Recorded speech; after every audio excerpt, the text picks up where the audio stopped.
Welcome back, everyone. We are here at Be Productive, and I am your host, Clara Capano.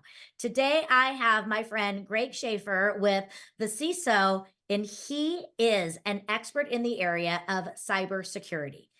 People might wonder, what are we talking about with cybersecurity on a business platform about being productive?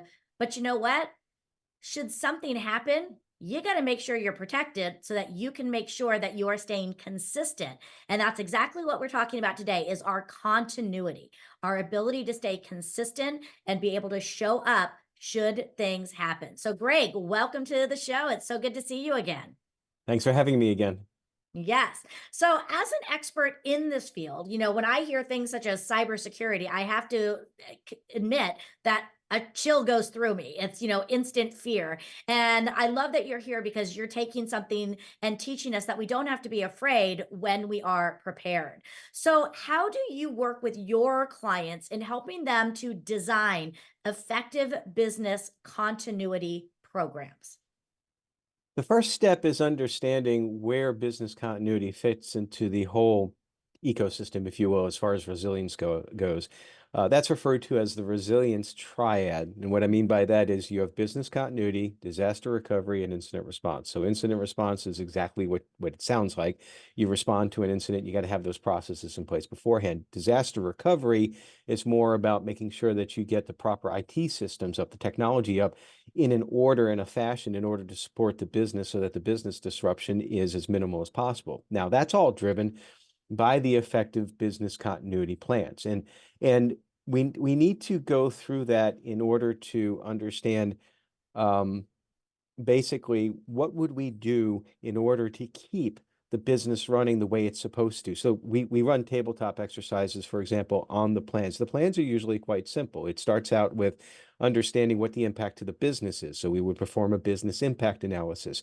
In other words, if you lost this service, what would happen to the business? And for some institutions, like financial institutions, for example, they have solid business continuity plans in place, and they can go to a paper method to continue transactions. Otherwise, they would just have to tell customers, no, even though we have money that we can give to you for a withdrawal, we can't go through and process it. But they have things in place that they can in case they lose their connectivity.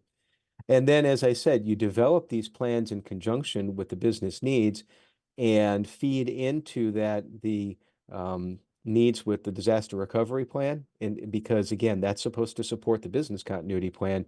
And then also, how do you respond in order to minimize the business impact? And that's going to be your information, your incident response plan. So it seems like almost like these tabletop exercises almost allow you to workshop real life events Mhm. so that they're almost like drills that you go through. Exactly, exactly. Yeah.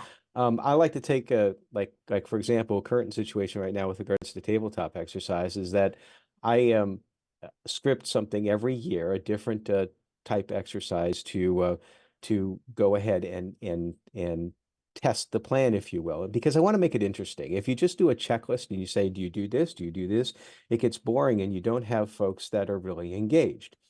Now, this past year in 2023, the scenario that I crafted in the spring was for generative AI. And it was pretty interesting that we found that our clients fell into two buckets, basically, those that knew what it was and had done something already to address it in policy, and those who hadn't. Of course, this means like ChatGPT and those sorts of things.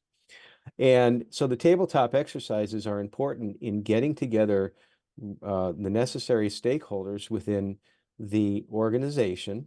And that doesn't mean just IT. It could be everybody from all the business units. Marketing is very important because you have to get messaging out there. Legal is very important because there are some, particularly if you do have an incident where you've lost some information or you've just even lost connectivity, sometimes there are some legal implications of how you need to report it. And all of this we want to try to discover before it actually happens, because every tabletop exercise that I've ever run has always discovered some gaps in their processes. And you might think, well, that's horrible that you find gaps. And no, no, no, no, it's good. We're always going to find gaps. I always give them the example that when I was in basic training for the Air Force, I learned pretty early on that training instructor there would always be able to find something wrong with your locker or your bed if they wanted to. That was the whole point. You can never be 100% perfect. So it's really it's a way to discover gaps before the criminals do, and it's a way to proactively increase the security posture of the organization. But it must involve departments, as noted before, from across the organization. Yeah. So I would imagine you've been running these scenarios again for many years. Mhm. The biggest upset that we had most recently was during the pandemic. And that's when a lot of this really started to, come more to the surface, I think, to a lot of I'll call them commoners like me who weren't too, knowledgeable about these. How did some of these exercises lead up and help people maneuver through and then even after the pandemic?